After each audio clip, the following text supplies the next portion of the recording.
একটা দীর্ঘ নিঃশ্বাস রেখে পেছনে তাকাই। ৩০ একরে জমা স্মৃতি বলে হারিয়ে যেন না যাই। গধূলির ছায়ায় গেটটা আজ যেন চুপ, চোখে মুখে বিষণ্ণতার নিঃশব্দ রূপ। ব্যর্থতা, সফলতার গান সবই রেখে চলি। এই গেটটা মহান।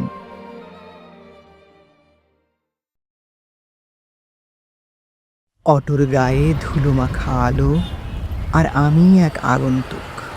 বাম দিকে তাকিয়ে দেখি সেই গেট। এই প্রথম পা, এই প্রথম ধাপ, আর এই প্রথম এমন এক পৃথিবীর দিকে যাত্রা যার মানচিত্র এখনো অচেনা, যা এখন বাস্তব, বিশাল, নিঃশব্দ আর ভালোবাসার। ক্লাসরুম খুঁজে নিতে নিতে মনে হচ্ছিল আমি এক পথিক, যার গন্তব্য কেবল একটি ঘর নয়, নতুন এক পরিচয়। ভার্সিটির দ্বিতীয় অধ্যায়। মাহতাব টাওয়ারের আমবাগানের পিছনে আমাদের নিয়ে এক ধরনের প্রস্তুতির আবরণ, আর সামনে কিছু মুখ যাদের চোখে ছিল উপহাস। আমরা যেন এক প্রাচীন রীতির অংশ, যেখানে ভয় একটি উৎসব আর অবজ্ঞা এক ধরনের শিক্ষা। সেদিন দেখেছিলাম ভয়ের আড়ালে গড়িয়ে পড়া ঘাম, আর ঘামের নিচে জমে থাকা এক অদ্ভুত আনন্দ। স্বাধীনতা চত্বরে কত কোলাহল, কিন্তু আমাদের কাছে এই স্বাধীনতা বড় অপরিচিত। এই স্বাধীনতার স্বাদ পেতে অপেক্ষা করতে হলো আরো বেশ কিছুদিন। এর পরের সময়টা শুধুই আমি থেকে আমরা হওয়ার গল্প। ক্লাস শেষে চায়ের কাপ হাতে করে আমাদের আড্ডা জমত। ওয়াক্ত হলে বন্ধুরা মিলে এক কাতারে দাঁড়াতাম।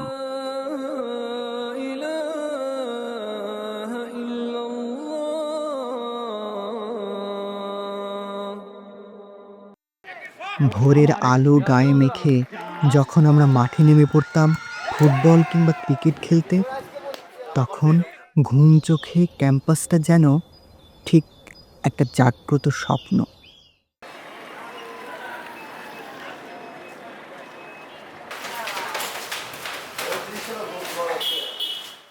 লাইব্রেরির নিস্তব্ধ কোণে বইয়ের পাতার শব্দে মিশে থাকত চুপি চুপি হাসি।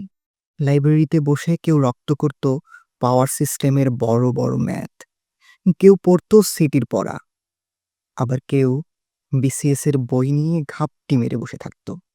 বাইরের জগতে যুদ্ধ, কিন্তু আমাদের যুদ্ধে ছিল প্রশ্নপত্র, রাত জাগা আর ক্লাসের শেষ বেঞ্চে ঘুমিয়ে পড়া। কারো জন্মদিন এলে আমরা নিয়ম করে অপরাধ করতাম। জন্মদিন মানেই ছিল লেকে চুবানি উৎসব।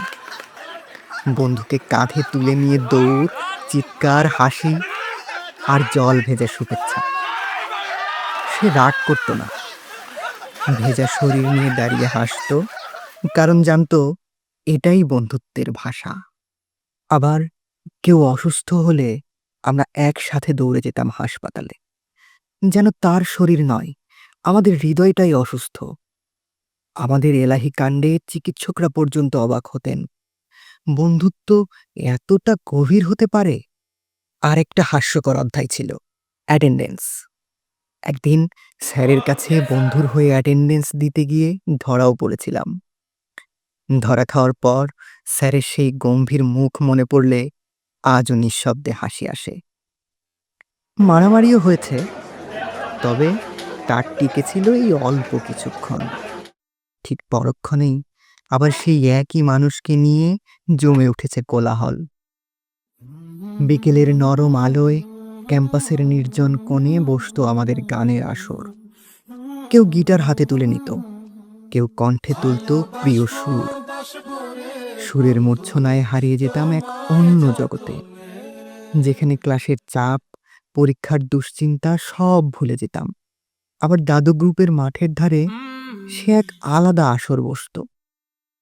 ক্যাম্পাসে ভালোবাসার কোমলতা ছিঁড়তে বান্ধবীরা অনেক বেশি পারদর্শী ছিল, অথচ ফুল শুকিয়ে গেলেও শুধু কাঁটাটাই টিকে থাকত।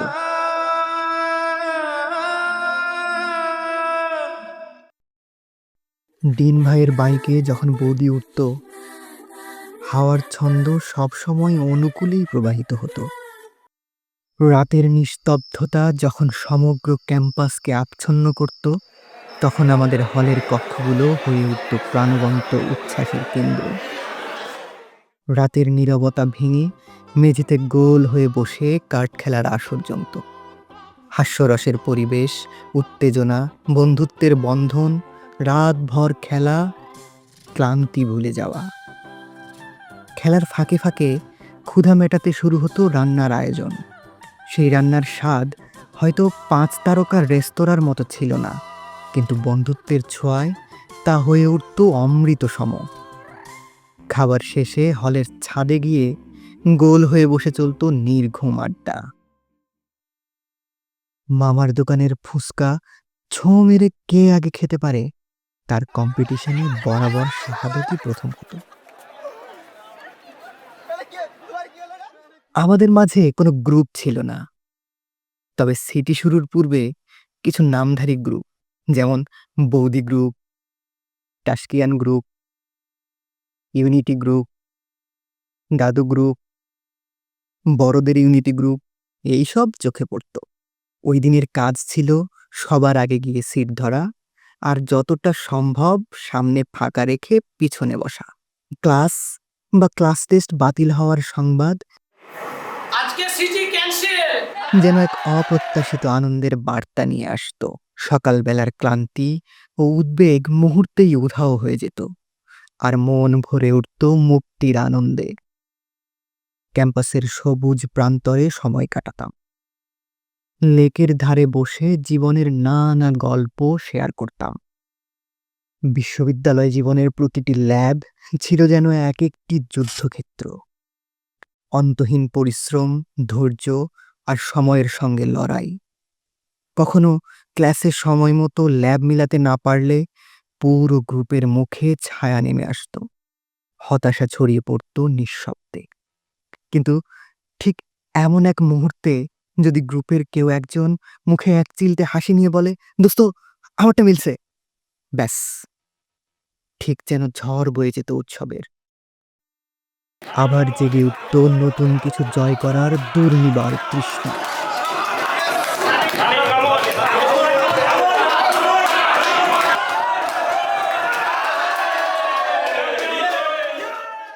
বোর্ড ভাইভা শেষে দরজা পেরিয়ে আসতেই এক ঝাঁক কৌতূহলী পাখির মতো ঘিরে ধরত। স্যার কি প্রশ্ন করলেন? আমি তখন সদ্য সমাপ্ত পরীক্ষার উত্তেজনা সামলে ধীরে ধীরে তাদের কাছে আরও 3-4 বার ভাইভা দিতাম। রেজাল্টের ফলাফলে কেউ বা হতো র্যাঞ্চু, কেউ রাজু, কেউ বা ফারহান। সেই প্রথম বর্ষে সদ্য পরিচিত মুখগুলোকে নিয়ে আমরা ছুটেছিলাম কক্সবাজারের বুকে। সমুদ্রের গর্জনে হারিয়ে গিয়েছিল ক্লাসের গম্ভীরতা, সামুদ্রিক ভাজা মাছ আর কাঁকড়ার স্বাদ, সমুদ্রের ভেজা হাওয়া আর দল বেঁধে দৌড়ানো সেই বিকেল, সব কিছু ছিল অনিশ্চয়তার মাঝে এক নির্মল উল্লাস। এই তো শুরু বন্ধুত্বের। 4 বছর পর শেষ বর্ষে আমরা গিয়েছিলাম বান্দরবান। পাহাড়ি পথের প্রতিটা ধাপে যেন অতীতের ছায়া পড়ছিল। তখন আমরা জানতাম এই আনন্দ, এই একসাথে হাঁটার গল্প এবার শেষের দিকেই। মেঘের চাদরে মোড়ানো পাহাড় চূড়ায় দাঁড়িয়ে মনে হয়েছিল বন্ধুত্বেরও এক ধরনের নীরব সূর্যাস্ত আছে, নরম, সুন্দর, কিন্তু বিদায়ী। এর মধ্যে বিষাদের নীল রং নিয়ে শেষ উপভোগটাও করে ফেলি। এরপর বিদায়ের নিঃশ্বাসে পাই বন্ধুত্বের টান, প্রতি পদক্ষেপে রয়ে যায় চিহ্নমান। বিদায়ের পথে হারিয়ে যায় হাসি, কান্না, খেলা, প্রিয় ক্লাসরুম আর বন্ধুদের মেলা। চোখে ভাসে ক্যাম্পাসের বহু চিত্র, সম্পর্কটা আত্মার, অতি পবিত্র। বন্ধু, বন্ধু, বন্ধু, হারিয়ে যাস না প্লিজ।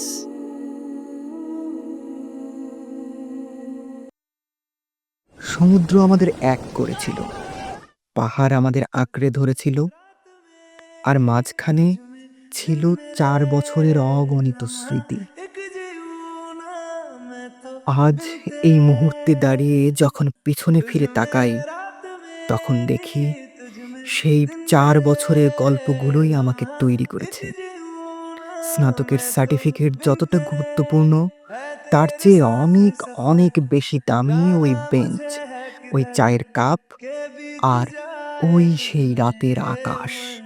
একসময় গেঁথে গিয়েছিল হৃদয়ের গভীরে বিশ্ববিদ্যালয় জীবনের অনন্য অলংকার হয়ে। আজ হয়তো আমরা ছড়িয়ে যাব পৃথিবীর নানা প্রান্তে। কিন্তু একদিন, কোনো একদিন হয়তো হঠাৎ দেখা হবে। তখন মনে পড়বে, একদিন আমরা আমরা ছিলাম।